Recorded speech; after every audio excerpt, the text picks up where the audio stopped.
आप सभी का द न्यूज में। आपको बता दें कि इस वक्त जिस तरीके से बिहार में सियासी घमासान मचा हुआ है, सवाल लाठीचार्ज की खबरें सामने आई, इसमें एक बीजेपी नेता की मौत भी हो गई। और इसी बीच आपको बता दें कि ये सारा हंगामा इसलिए हुआ क्योंकि तेजस्वी यादव का इस्तीफा मांग रहे थे। ये लैंड फॉर जॉब मामले को लेकर शांतिपूर्ण तरीके से तेजस्वी यादव का इस्तीफा मांगने का काम किया जा रहा था, लेकिन उसी वक्त लाठीचार्ज किया गया, जिसमें बीजेपी के एक नेता को अपनी जान भी गंवानी पड़ी। इसी बीच आपको बता दें कि एक सर्वे सामने आया है, जिस सर्वे में बड़ा खुलासा हुआ है तेजस्वी यादव के इस्तीफे को लेकर। वहीं दूसरी तरफ आपको बता दें कि जिस तरीके से बीजेपी के नेता की मौत हुई है और जिस तरीके से लाठीचार्ज किया गया है, इसे लेकर अब नीतीश सरकार पर कई तरह के सवाल खड़े हो रहे हैं और अब धरना प्रदर्शन भी दिया जा रहा है। क्या है पूरा माजरा, विस्तार से समझेंगे। सबसे पहले बात कर लेते हैं कि क्या सर्वे जो है कहती है तेजस्वी यादव के रेजिग्नेशन को लेकर। बता दें आपको कि बिहार के डिप्टी सीएम तेजस्वी यादव पर लैंड फॉर जॉब मामले में सीबीआई ने चार्जशीट दाखिल की है।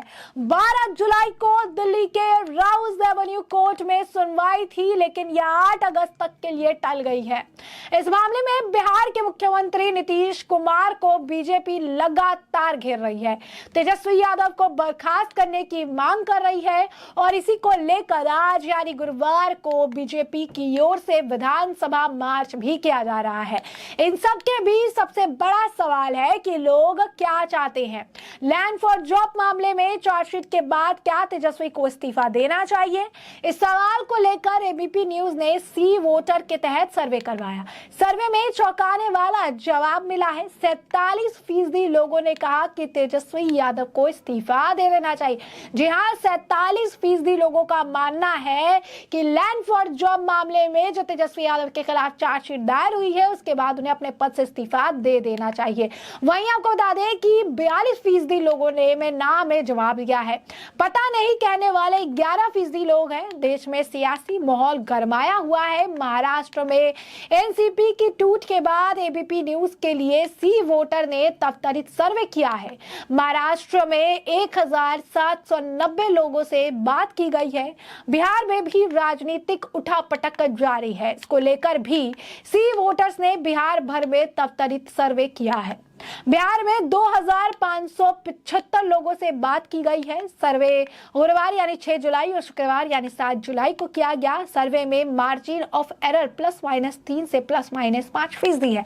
यानी साफ तौर पर अगर आप देखेंगे तो बिहार में अब तेजस्वी और नीतीश के खिलाफ सुर उठना शुरू हो चुके हैं। बिहार में तेजस्वी और अब अगर कह सकते हैं कि नीतीश सरकार के खिलाफ जनता त्रस्त नजर आ रही है। जनता को समझ आ चुका है कि ये पूरी तरीके से आम जनता को बेवकूफ बनाने का काम कर रही है।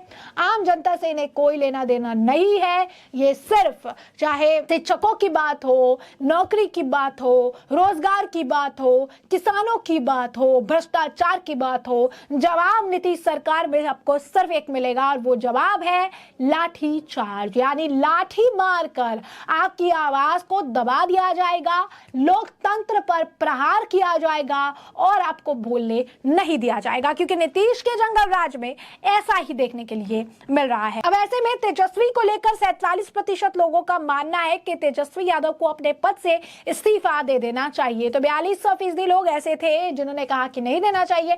11% लोगों को इससे कोई मतलब नहीं था, कोई लेना देना नहीं था। उन्होंने सीधा कहा कि उन्हें इससे कोई फर्क नहीं पड़ता है या उन्हें पता नहीं कि क्या कहना चाहिए। इसी बीच हम आपको बता दें कि इन सारी चीज जो है जिस तरीके से निकलकर सामने आ रही है, सी वोटर्स द्वारा जो चीजें कही गई है, सी वोटर्स के सर्वे में जो बातें सामने आई है, इसी बीच जिस तरीके से लाठीचार्ज में कार्यकर्ता की मौत हो गई, बीजेपी कार्यकर्ता की मौत के बाद काफी बवाल हो रहा है। बीजेपी ने कहा है कि बिहार की सरकार जो है नीतीश सरकार हत्यारी है। तो गांधी मैदान में विधानसभा मार्च के दौरान भाजपा कार्यकर्ता पर पटना पुलिस कहर बनकर टूट पड़ी और जमकर लाठीचार्ज किया। इस दौरान आंसू गैस के गोले भी छोड़े गए। इसी क्रम में भाजपा के कार्यकर्ता की मौत मौत हो गई। बताया जा रहा है मृतक विजय कुमार सिंह जहानाबाद के जिले में महामंत्री थे। पटना पुलिस के लाठीचार्ज में वो घायल हो गए। मिली जानकारी के अनुसार घायल होने के बाद बीजेपी नेता को पीएमसीएच ले जाया गया, जहां उन्होंने दम तोड़ दिया। भाजपा कार्यकर्ता की मौत की पुष्टि पार्टी के राज्यसभा सांसद सुशील मोदी ने भी अपने ट्वीट से की। वहीं भाजपा विधायक संजीव चौरसिया ने कहा कि जहानाबाद महामंत्री की मौत नहीं, हत्या हुई है। यह मर्डर बिहार सरकार ने किया है। हालांकि पटना ने एसएसपी राजीव मिश्र ने किसी तरह की बाहरी चोट से इस मामले को लेकर इनकार कर दिया। पटना एसएसपी ने बताया कि विजय कुमार सिंह छब्बूबाग इलाके में अचेत अवस्था में पाए गए थे। इसके बाद उन्हें पीएमसीएच में भर्ती कराया गया। वहीं पीएमसीएच के अध्यक्ष एस ठाकुर की मौत की पुष्टि कर दी। दूसरी ओर भाजपा विधायक विनय बिहारी ने बताया कि विजय कुमार सिंह के साथ भी वहां मौजूद थे और पुलिस और विजय सिंह के बीच हाथापाई हुई थी। भाजपा के बिहार प्रभारी विनोद तावड़े ने लाठीचार्ज की घटना पर जो है नाराजगी व्यक्त करते हुए नीतीश सरकार को घेरा। विनोद तावड़े ने अपने ट्वीट में लिखा, नीतीश सरकार के पूर्व नियोजित तरीके से पानी, आंसू और लाठी के द्वारा भाजपा मोर्चा में आई जनता को पीटना शुरू किया। एक शांतिपूर्ण मोर्चे पर इस प्रकार लाठी बरसाना सरेआम गुंडागर्दी है और नीतीश जी की तेजस्वी लालू यादव जी के इस गुंडा राज को आज बिहार की जनता भुगत रही है। और अब जब इसके विरोध में लोग सड़क पर उतरे तो जयप्रकाश नारायण जी ने लोकतंत्र की सीख लेने वाले नीतीश जी उसी लोकतंत्र के विरुद्ध काम करते हुए नजर आए और इस बात पर उन्हें धिक्कार है। बता दें कि भाजपा कार्यकर्ता ने गांधी मैदान में विधानसभा मार्च के दौरान पटना का डाक बंगला चौराहा जो है गुरुवार को रण क्षेत्र में बदल गया और पुलिस ने लाठीचार्ज करते हुए अत्याचार की हदें पार कर दी। और इसकी तस्वीरें और वीडियो चीख चीख के बयां करती नजर आई कि ना बूढ़ों को छोड़ा गया, ना जवान को और ना ही महिलाओं को बख्शा गया, क्योंकि सभी पर लाठियां दनादन बरसाई गई। और इसके पीछे का कारण यही था कि कुशासन बाबू के कुशासन को लेकर अगर आप करेंगे सवाल तो बरसाई जाएंगी लाठियां और दिया जाएगा इसी तरीके से लोकतंत्र पर प्रहार करके जवाब, क्योंकि इसी तरीके से ये जवाब देना सही समझते हैं। यही इनकी भाषा है, ये लाठी मार कर जवाब देते हैं, क्योंकि लोगों की आवाज दबानी है और ये मनीष कश्यप जैसे लोगों को जेल में डाल देते हैं और आम जनता को परेशान करते हैं, तानाशाही करते हैं। इस तरीके से सरेआम पुलिस पीट रही है किसी को, उसकी मौत हो जा रही है, उस पर सांत्वना तक व्यक्त करने के लिए एक ट्वीट नहीं करते हैं। ये बिहार का जंगल राज है, एक नया भव्य जंगल राज जो हर दिन और भी ज्यादा विकराल रूप लेता हुआ नजर आ रहा है। कभी शिक्षकों पर जो है डंडे बरसाए जाते हैं, कभी छात्रों पर डंडे बरसाए जाते हैं, कभी नौकरी मांगने वालों पर डंडे बरसाए जाते हैं, कभी किसानों पर डंडे बरसाए जाते हैं, अब बीजेपी कार्यकर्ताओं पर डंडे बरसाए जा रहे हैं और बर्बरता इतनी कि इस डंडे बरसाने से कई लोगों को अपनी जान भी गंवानी पड़ रही है।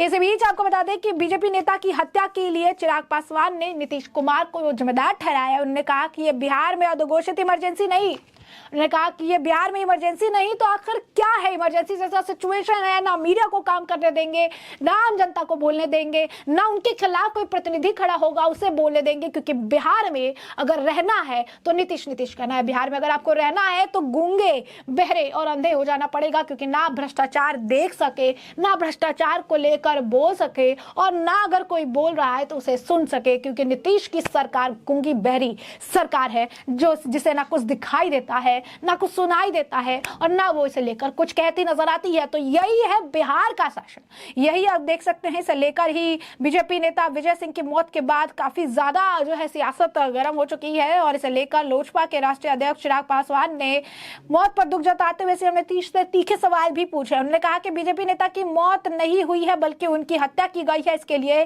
सीधे तौर पर मुख्यमंत्री नीतीश कुमार जो है वो जिम्मेदार है। चिराग ने कहा, नीतीश कुमार के शासनकाल में किसी को लाठी से पीट पीट कर मार डाला जाए तो इसका जिम्मेवार कौन है? उन्होंने कहा कि नीतीश कुमार मुख्यमंत्री के साथ साथ बिहार के गृह मंत्री भी हैं, ऐसे में उनको जवाबदेही बनती है। उन्होंने कहा कि नीतीश कुमार को बताना चाहिए कि उनके खिलाफ उठने वाली हर आवाज को दबाने के लिए लाठी का इस्तेमाल क्यों किया जाता है, सरकार के खिलाफ उठने वाली हर आवाज को लाठी से शांत कराने की कोशिश आखिर क्यों की जाती है। चिराग ने मुख्यमंत्री से पूछे कि ये बिहार में इमरजेंसी नहीं है तो क्या है? उन्होंने कहा कि इन सभी सवालों का नीतीश कुमार जवाब दे, क्योंकि यह उनकी ही जवाबदेही है। अब ऐसे में यह देखना होगा कि नीतीश कुमार इन सवालों का जवाब देने के लिए आगे आते हैं कि उनकी पार्टी के द्वारा इस लाठीचार्ज को लेकर क्या कुछ बयान दिया जाता है, जिससे कि हम आपको अपडेटेड रखेंगे। फिलहाल के लिए हमने आपको ये जो पूरा मामला है ये बड़े विस्तार से बताया कि पूरा मामला क्या है और अब इस पूरे मामले पर आपकी भी जो राय हो हमें कमेंट सेक्शन में कमेंट करके जरूर साझा करिएगा। धन्यवाद।